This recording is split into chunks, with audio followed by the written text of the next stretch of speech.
I'm really excited to talk about a podcast that I've been listening to. Two Lives is a nonfiction narrative podcast hosted by Laurel Morales.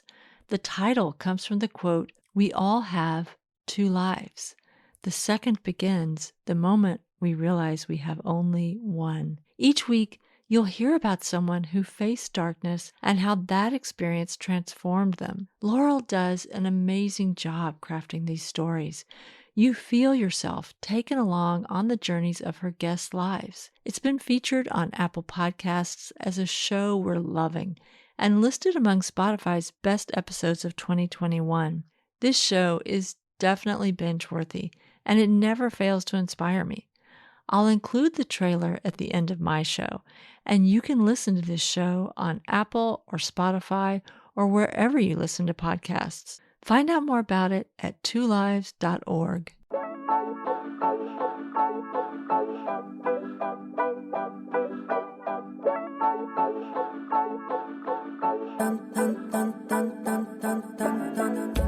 Do you want to change the world?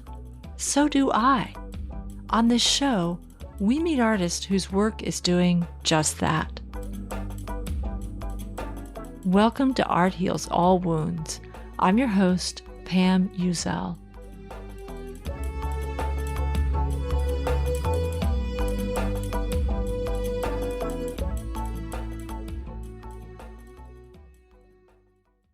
Before we jump into this episode, I wanted to give a content warning.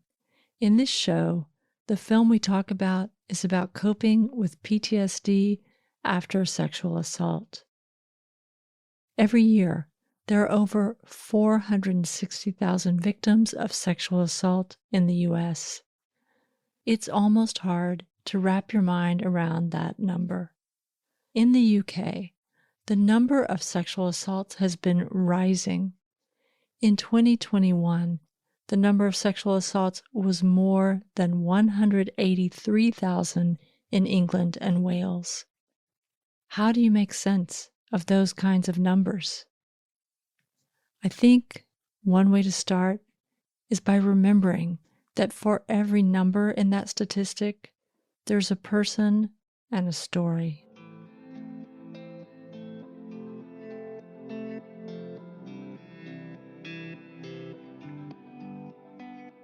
My guests on today's show are Robbi Stevens and Esme Pellegrini.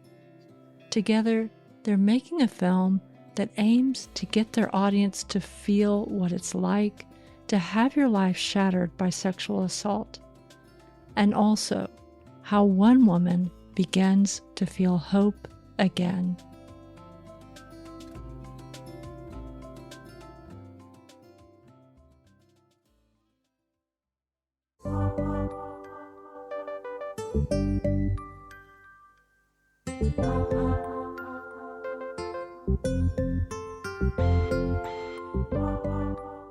Esme Pellegrini is an actor from London. She plays Grace Lockhurst, the lead in the Nightingale film. With an already impressive list of credits, this is Esme's largest role to date. Robbi Stevens is a writer, producer, director, and activist.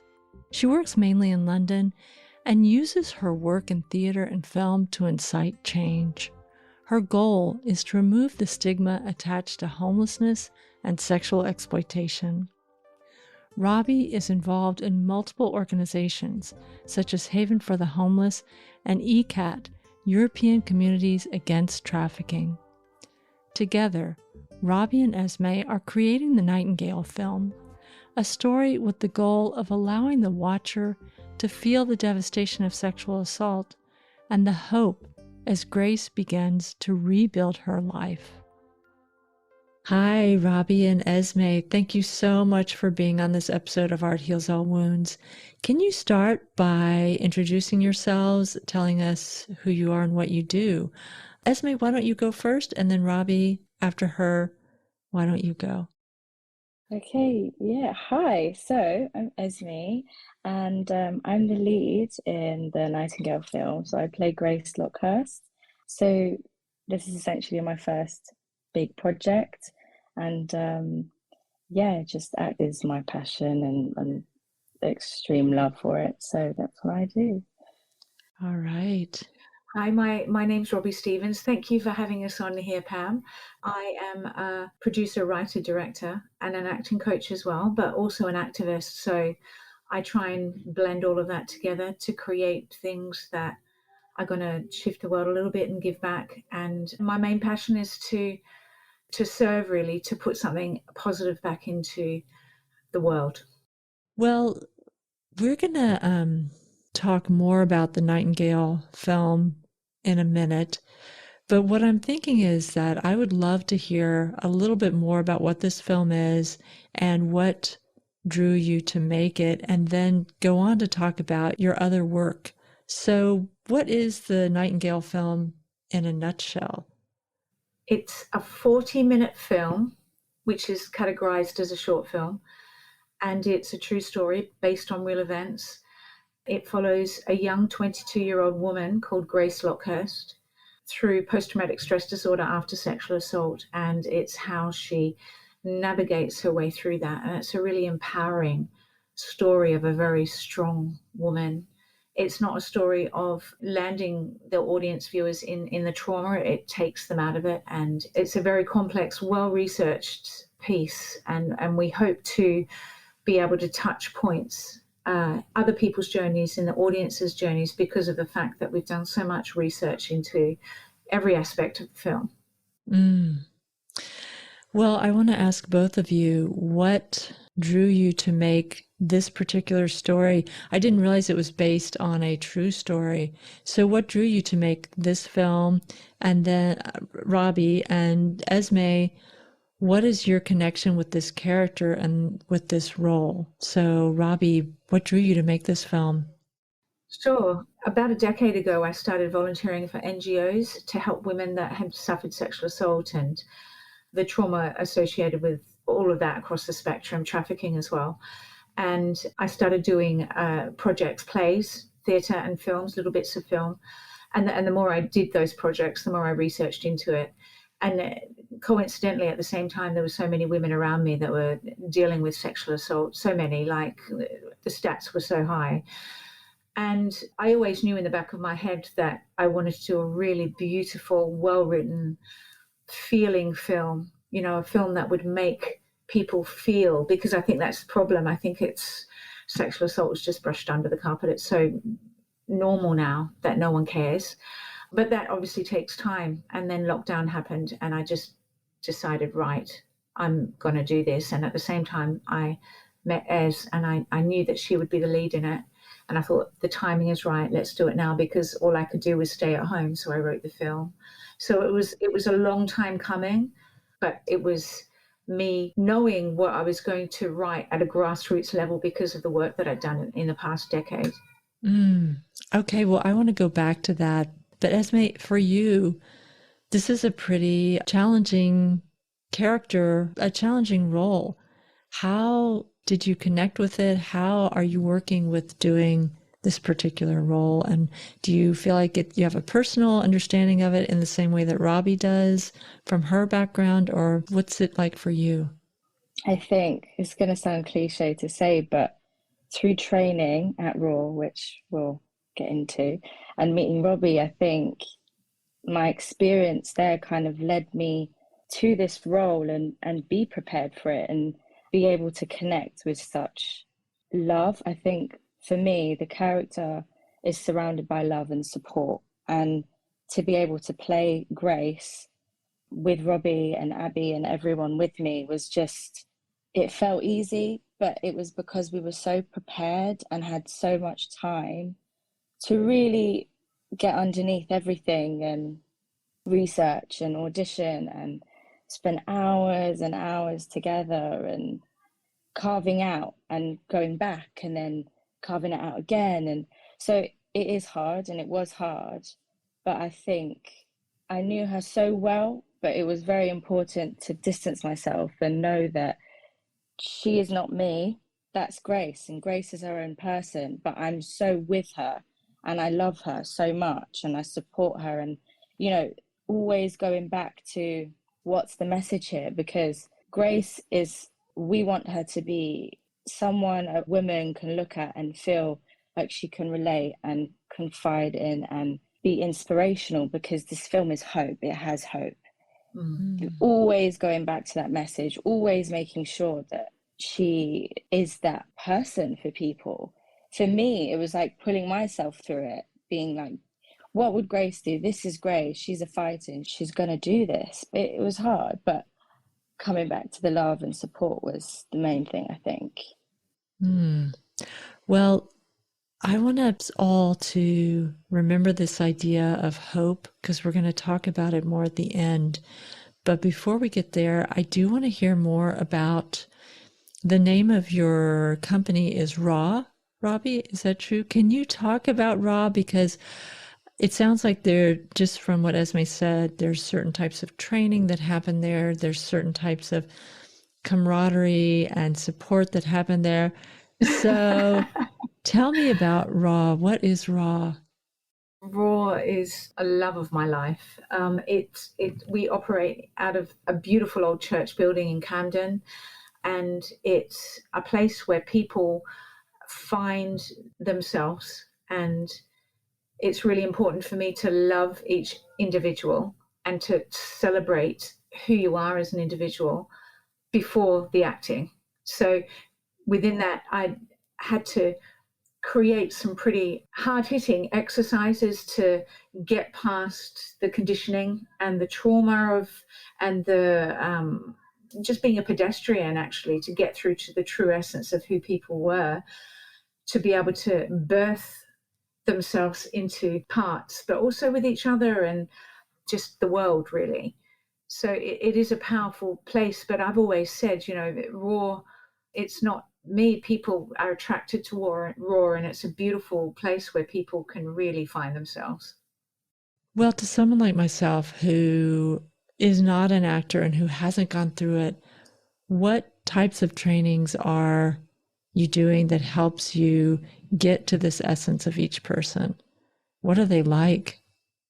Yeah, lots of different things. So I've developed a technique, I've called it the Stevens technique, which is the main thing that I'm talking about. Outside of that, there's very normal things like voice and comedy and stuff like that. But within the self-empowerment stuff, it ranges from breathing work to muscular work to levels of consciousness and back into recognizing what your body is giving you, all the way through to a lot of research and understanding the human condition and navigating yourself and knowing yourself enough so that it's able to support who you research. And in the end, what happens is actors have such an awareness of who they are and who they're playing that there's so many beats, because it's like animal work as well. It's not for the faint-hearted. It's quite intense. Like you do lots of physical stuff, and it's great to empower yourself and find your own power. You know, male, female, whatever. It's people are empowered there. They feel their own power, which is great in this world where people are suffering from mental health issues and not feeling good enough. People just don't feel like they're good enough. They don't feel like they're good enough to do anything. Well, before we move on, I am really curious, Esme, having gone through the Stevens technique, was it a little bit scary and hard to let go? It sounds like you have to really let go of some things and be vulnerable in order to ultimately find that strength. Oh, 100%. I think for me, when I found out about RAaW, I was in two minds about, do I carry on acting or do I put everything into it? So when I went to RAaW and I met Robbi, first thing she said was, you either do this 100% and you give everything. This was after meeting her a few times, and I said, yes, like I'm there for it. That's what I wanted. I think if it was anything less than that, I would have been a little bit disappointed. But going through it, it was, I think I really, like what Robbi said, you discover who you are for what you are, rather than you go to train and you become what, I don't know, everyone else is doing and fitting in a box, whereas you're allowed to be yourself unapologetically, completely, but giving just hard energy, emotion, just letting everything go, not being embarrassed, not feeling anything but what you're feeling in that moment, and just owning it. Owning it, I think, is the most important thing.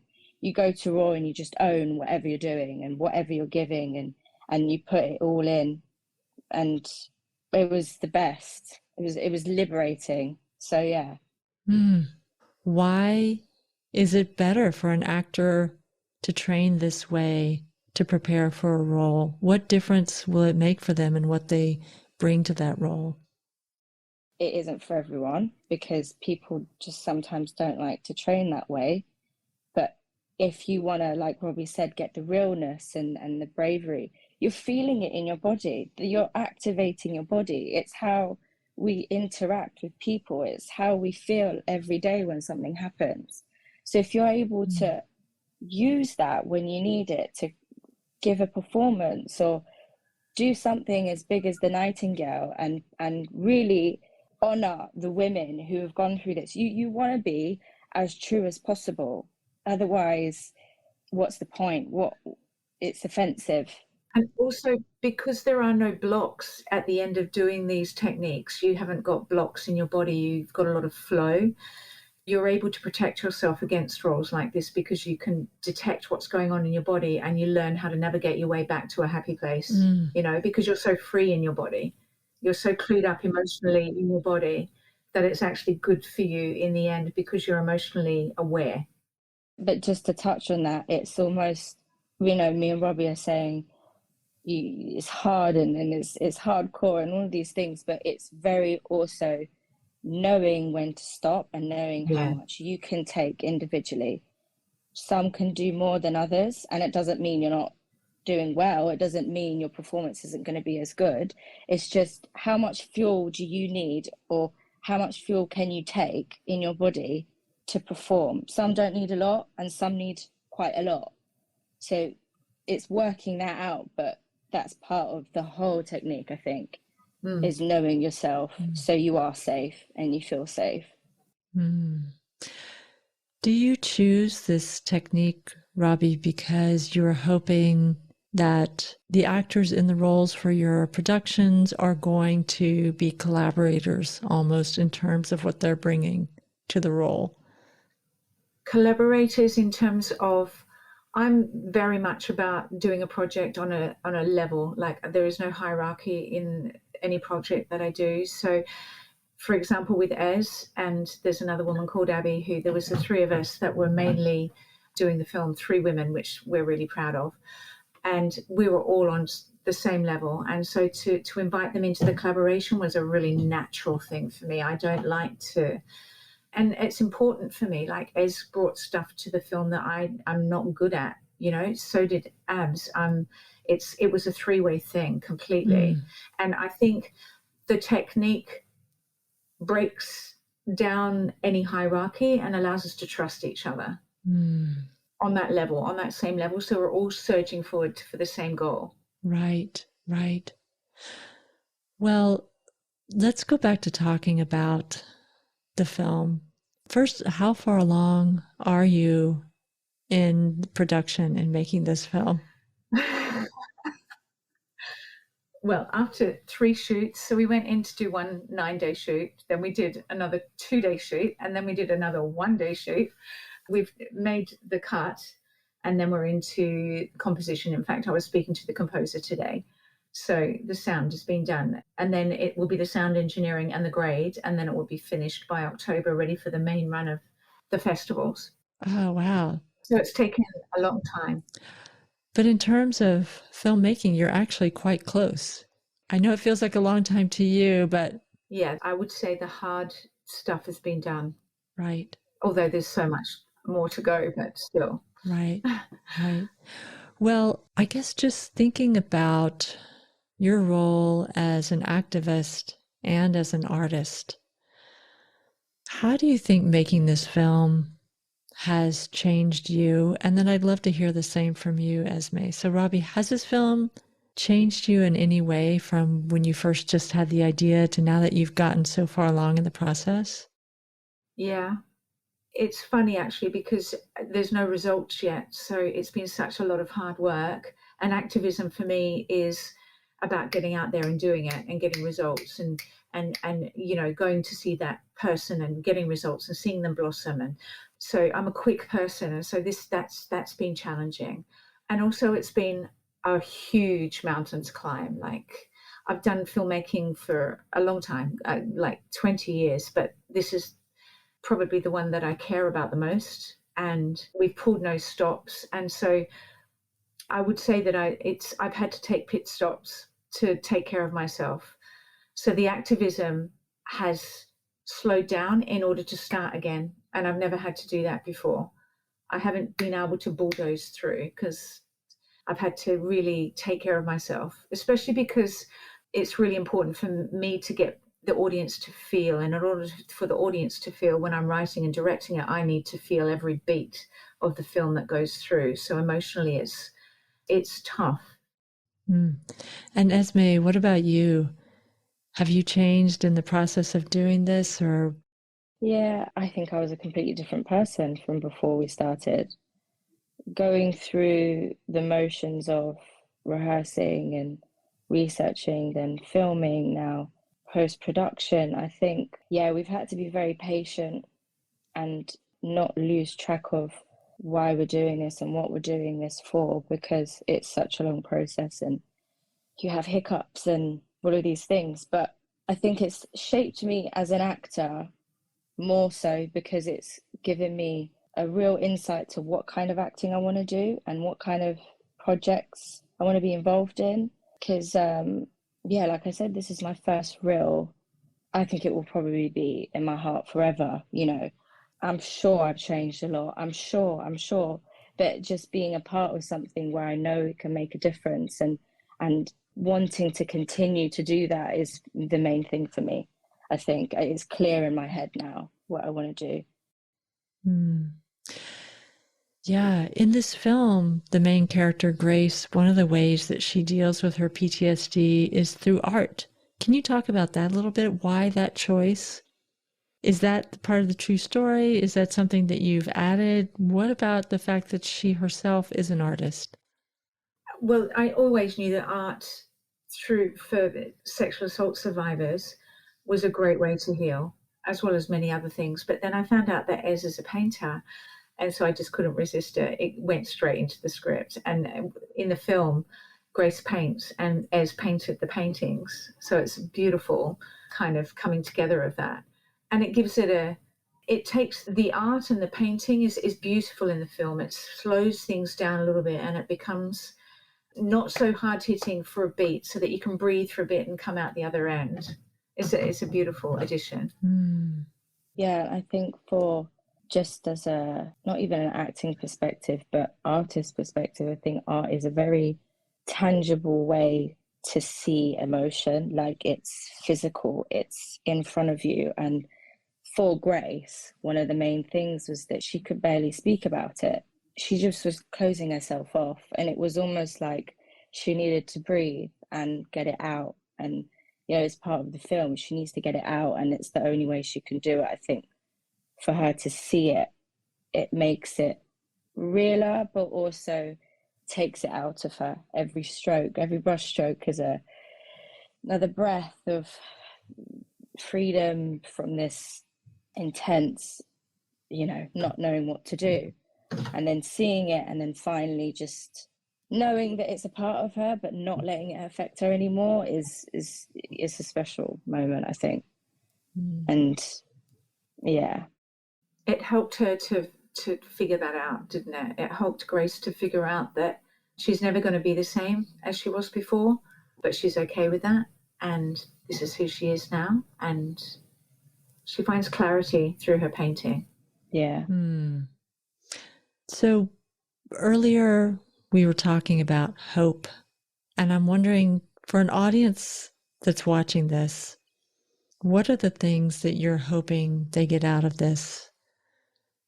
I want children and women and men and mothers and daughters and teachers and to understand how much this affects people sexual assault, how much time it takes away from people, how complicated and hard it is for people to heal from it. I don't think people understand that. It's a very easy thing to do, and it takes sometimes years, decades, for people to find hope after that. So that's really what I want people to understand, because we really have broken it down. But Grace is strong, right? So Grace is a role model, and Grace finds in her strength, she's vulnerable and weak as well, but she finds a way through, you know, and because she's flawed, I want people to relate to her and not feel that she's out of reach. And I want her journey to give people, women, a way forward, because one of the real things that keeps on coming up over and over again is that they don't have anyone to go to. They don't have someone to talk to. They don't have any therapy. And if they do have therapy, it doesn't work, or there isn't a way forward. And I feel that this film is a friend to them, to show them a way forward. Funding cuts and the pandemic have made it worse as well. Right. And sometimes being trapped with your assailant in the same household. Giving women the strength to move, to do anything, to take a step. You know, it's funny, when we auditioned people to be in the film that we didn't know, part of the audition was for them to talk about why they think this is an important story and how they thought. One of the other questions was, how do you think that this will ever break through the pandemic that is sexual assault? And a lot of people put education. Like, I would love for this film to be shown in schools, to be able to, I've got an 11-year-old daughter, and there is stuff that goes on in her primary school that is the makings. It hasn't gone away, you know, this thing. It's still around. And it's like we need to educate from very young, female or male. So it sounds like a beautiful film. I would love to see it. Can you tell us where we can watch its progress and find out more about it, and then maybe hopefully see it one day? Sure. How do we keep up with this work? When it's finished in October, that's when we will be going on to IMBD and having a marketing campaign. I don't know what that looks like yet, but but it's going to be multifaceted and going up lots of different angles, and we'll be sure to let you guys know. Yeah. And then before you tell me how to get in touch with you, do either of you have any final thoughts before we end this conversation that you want to share? Yeah, it's just been nice to kind of go back into that world again, the Nightingale world, connect with Grace, I suppose, again, because we've almost spent so long that we just kind of, it's like clockwork, the way we speak about it. And it's nice to slow down and think of everyone that we're doing this for and who it's going to help. And it's been so emotional. Like, I don't want to take away from there's been so many tears of constantly being reminded of just this awful, awful thing that no one wants to know about. No one wants to speak about it. And yeah, it makes you feel we've done the right thing, and I wouldn't take it back. I wouldn't change anything that we've done. We did it with our whole heart, every bit of the way. Yeah, whole heart, and with love for each other. Like, it was a beautiful journey. And it's been so, can I just say, Pam, it's been so nice to reach out to you, not only because of you as a person, but because you're on the other side of the world. And I just feel that this is equally as relevant, you know. Absolutely. That it's been so exciting to step out of the UK and speak to you. Yeah, I feel the same way. And I feel like there's such an audience and such a need for a film like that here. I'm really glad that you're making a film like this, and that part of its purpose is to show both the healing process and the hope at the end. Yeah, definitely. Yeah. So thank you for doing that work. Where can people find out more about each of you? On our Instagrams, Robbi Stevens, and yours is? Mine is Esme Pellegrini _. Yeah. We also have the Nightingale. Nightingale Instagram as well. The Nightingale film, which has updates and photos from the shoot and everything that will come. And we're also on Twitter as well. And Twitter as well, yeah. Okay. TNG short film, and then the Nightingale film will be in the bio. So, yes. Well, that's wonderful. Thank you so much. Thank you for meeting me across the ocean here to talk about this. Yay. I know, it's been great. Thank you, Pam. You're listening to Art Heals All Wounds.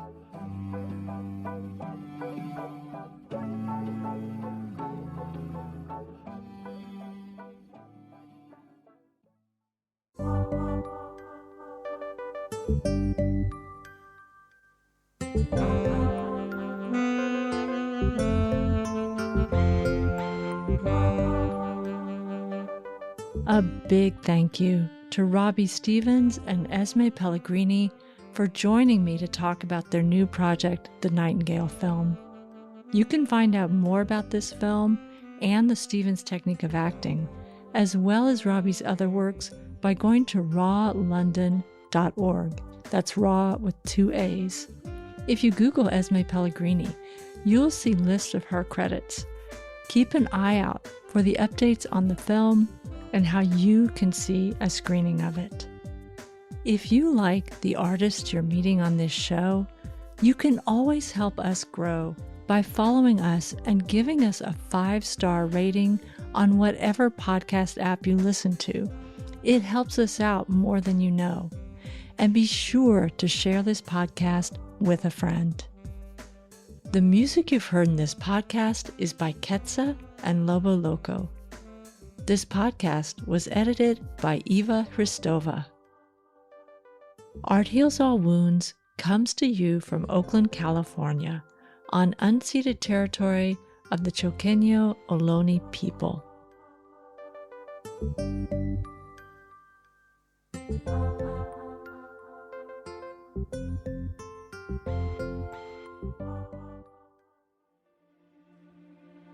Two Lives, Stories of Transformation. I had just been drowning in my own pain. And I began to think, what if I could do something with that pain? What if I could somehow transform this into something else? Could I do something positive with this? Could I make a difference? Whew. We're all given 2 lives. The second begins the moment we realize we have only one. Listen to 2 Lives wherever you get your podcasts, or go to twolives.org. That's the number 2 lives.